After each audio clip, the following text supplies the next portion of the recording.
Introducing Soul. He ain't a junkie, but he drews a lot. It's fair. Let's go get him. Hello everyone and welcome to Solshow. Today we are doing a spicy anime review of Recovery of an MMO Junkie. And some of you guys might know, I don't really watch, seasonal anime. I don't watch, the new stuff. I usually, sometimes I'll just hit random on anime sites. Sometimes I'll just whatever I find on the internet that looks cool. I've seen just random images that have made me inspired to watch a show. But with Recovery of an MMO Junkie, I did that where I just hit random, and I happened to hit a seasonal show, and it just happened to be one of the bigger ones that people were talking about.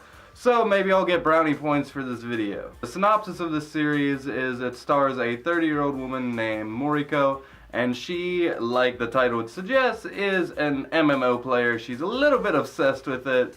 She is a hikikomori, as you might call it, and she doesn't leave home. You've probably seen this in a couple other animes. She's addicted to her games, and within these games she's starting to develop relationships with her guild, and slowly but surely her guild members are starting to appear within her real life. Some of them she may or may not be developing romances with. Some of them are appearing at just stores she's going to.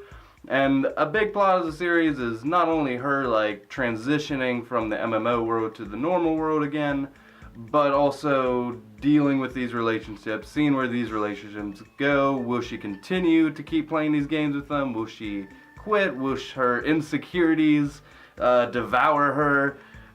You'll see in the show. And this is just a cute little comfy show. It's only 10 episodes. This is a very easy watch. I threw it on twice. The first time I got through 3 episodes. The next time I just blazed through the rest of the episodes. It's a very easy watch. It's a very sweet, personal little story, and that makes for some of the easiest watches that I've ever had. And there's so many little moments in this show that I could talk about. Some of them are spoiler related. I don't think I'm gonna go into those ones. But just little things like the Moriko's character design, I really like it. She looks like this, I don't know, she has this long purple hair that devours her back.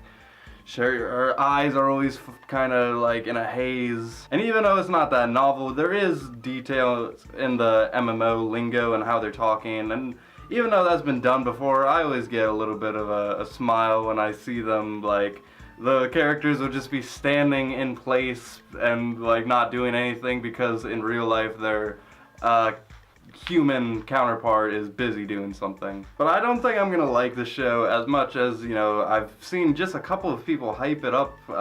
This show doesn't have a lot of meat on it. It's a very quick, easy story, and this is a story that's been done before. This is a very tropey isekai story, and I've seen and reviewed even a good amount of shows that are exactly like this.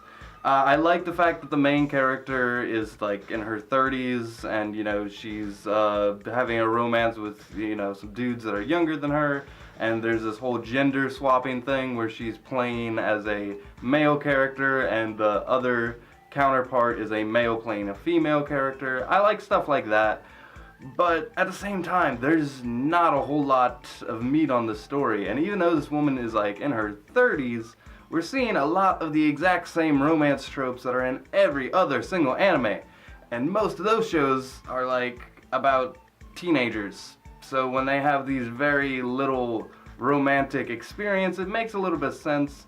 I know that she's a hikikomori and her counterpart is, kind of a buffoon, but just the idea that how fearful they are of entering a relationship bothers me. So much time was spent on that, and I really wanted to see this relationship grow and prosper, and at least, it's an anime, you can expect it not even to reach the mark, the kiss, as some people would call it.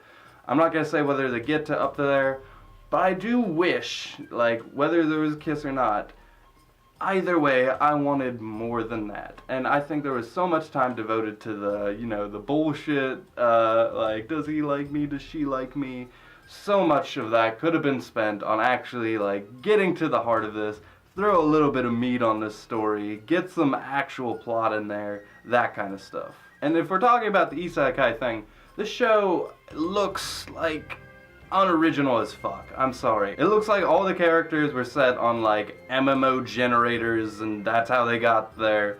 The backgrounds, everything in the video game world looks like NHK. That Girl Online show I reviewed, it looks just like that. And the real world looks like an average anime. The aesthetic to the show is bare minimum. And that's not like a huge issue as long as the story is great. But the story in this one, you know, is not all that great. I enjoyed the characters, I really do. The main character, Moriko, I really enjoyed her.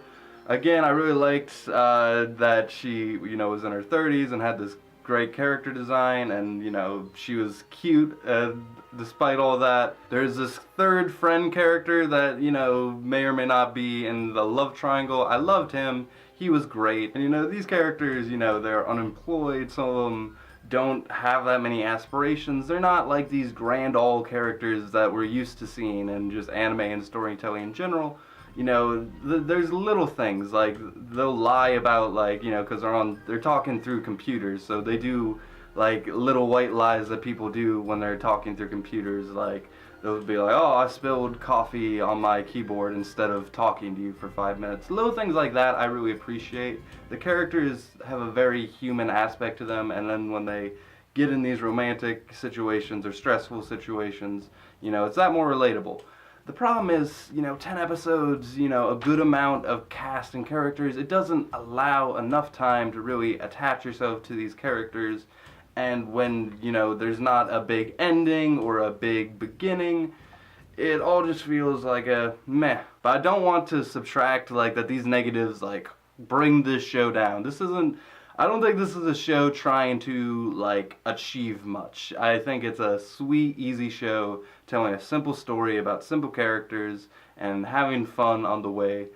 And it's trying to appeal to this obvious demographic and, you know, showing an easy show for a large fan base is not a bad way to go. I thought it was a good watch. I would give Recovery of an MMO Junkie a 6 out of 10. And I know that the show has gotten a fan base. I just don't think I'm a part of that, even though I did enjoy the show. That being said, outro time. Thank you so much for watching, guys. As always, if you have any anime you would like me to watch, or if you have any thoughts about MMO Junkie that you want to list down below, please hit me up, please let me know. As always, you are free to check out my other channels that I'm always blasting out content on. You are free to subscribe to this channel for more reviews such as this. And thank you again for watching, and with that,